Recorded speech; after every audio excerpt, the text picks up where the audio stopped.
एक विचार स्वराज्याचा आणि पेटल्या लाखो मशाली, एक विचार स्वराज्याचा आणि पेटल्या लाखो मशाली. अवघ्या महाराष्ट्राची ऊर्जा म्हणजे शिवबांची माऊली, अवघ्या महाराष्ट्राची ऊर्जा म्हणजे शिवबांची माऊली.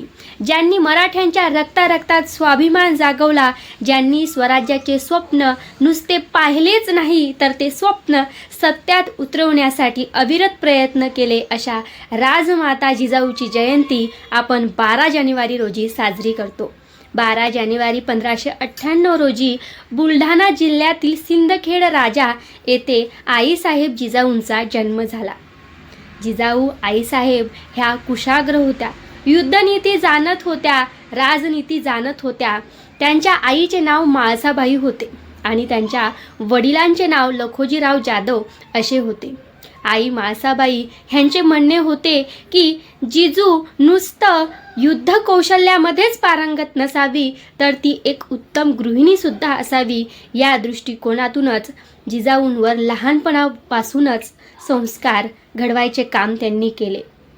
जिजाऊंना त्यांनी सर्व गुण संपन्न केले. लहान वयातच जिजाऊचे लग्न शहाजीराजे भोसले यांच्याशी करण्यात आले. जाधव आणि भोसले या दोन्ही घराण्यातील परंपरा जिजाऊंकडे होती. जिजाऊ ह्या कुशाग्र होत्या, बुद्धिमान होत्या, शौर्य चातुर्य महापराक्रमी सुद्धा होत्या. वेळ आलीच तर युद्धभूमीवरती जाऊन युद्ध लढण्या इतके साहस देखील त्यांच्यामध्ये होते. सर्व गुण संपन्न होत्या त्या आणि स्वराज्याची जी संकल्पना होती त्यांच्या मनामध्ये अधिकच गूढ होत चालली होती. 19 फेब्रुवारी हा सोनेरी दिवस उजाडला आणि स्वराज्याचा धनी राजा शिवछत्रपती जिजाऊच्या उदरी जन्मास आला. मोगलांच्या दरबारामध्ये मराठे सरदारांना काहीच किंमत नव्हती. हे पाहून जिजाऊंनी ठरवले की आपला सुपुत्र शिवाजी ह्याला अगदी चांगल्या संस्कारांनी घडवायचं, एक उत्तम राजा म्हणून घडवायचं, एक असा राजा म्हणून घडवायचं की जो लोकांच्या हितासाठी काम करेल, स्वराज्य निर्माण करेल. त्या दृष्टीनेच जिजाऊंनी शिवरायांना घडवलं. लहान वयातच जिजाऊंनी शिवरायांना रामायण महाभारतातील राम व श्रीकृष्णाच्या पराक्रमाच्या गोष्टी सांगितल्या आणि घडवले. जिजाऊ या स्वतः युद्धनीती जाणत होत्या, राजनीती जाणत होत्या, कुशाग्र होत्या. नेतृत्व, कर्तृत्व आणि मातृत्व या तिन्ही गोष्टींचा उपयोग करून जिजाऊंनी शिवरायांना घडवलं. स्वराज्य स्थापनेचा संकल्प जो त्यांच्या मनामध्ये होता तोच संकल्प त्यांनी शिवरायांच्या मनामध्ये रुजवला. शिवरायांनी सुद्धा जिजाऊंचे संस्कार स्वतःमध्ये अंगीकृत केले आणि हिंदवी स्वराज्य निर्माण केले. हिंदवी स्वराज्य निर्माण झाले शिवरायांमुळे आणि शिवराय घडले हे जिजाऊंमुळे. पती शहाजीराजे भोसले ह्यांचे ते प्रेरणास्थान तर होत्याच, त्याचप्रमाणे त्यांनी पुत्र शिवबाच्याही प्रेरणास्थान बनल्या. अखंड महाराष्ट्राच्या आज त्या प्रेरणास्त्रोत आहेत.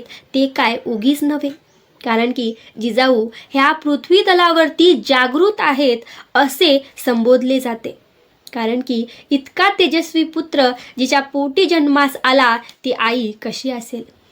म्हणूनच म्हणावेसे वाटते की जिजाऊ तुम्ही नसत्या तर नसते झाले शिवरायांनी शंभू छावा.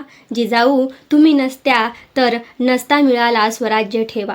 जिजाऊ तुम्ही नसत्या तर नसते लढले मावळे. जिजाऊ तुम्ही नसत्या तर नसते दिसले विजयाचे सोहळे. जिजाऊ तुम्ही नसत्या तर नसते दिसले विजयाचे सोहळे. अशा राष्ट्रमाता राजमाता जिजाऊच्या जयंतीनिमित्त मी अगदी मनापासून त्यांना प्रणाम वंदन करते.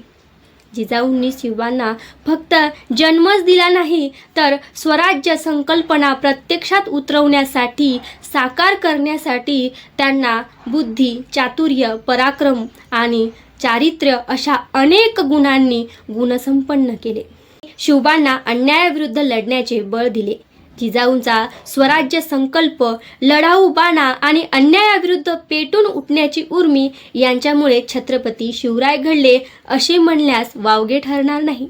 जिजाऊंनी आपल्या विचार आणि कार्यातून महाराष्ट्रात एक नवी सृष्टी निर्माण केली.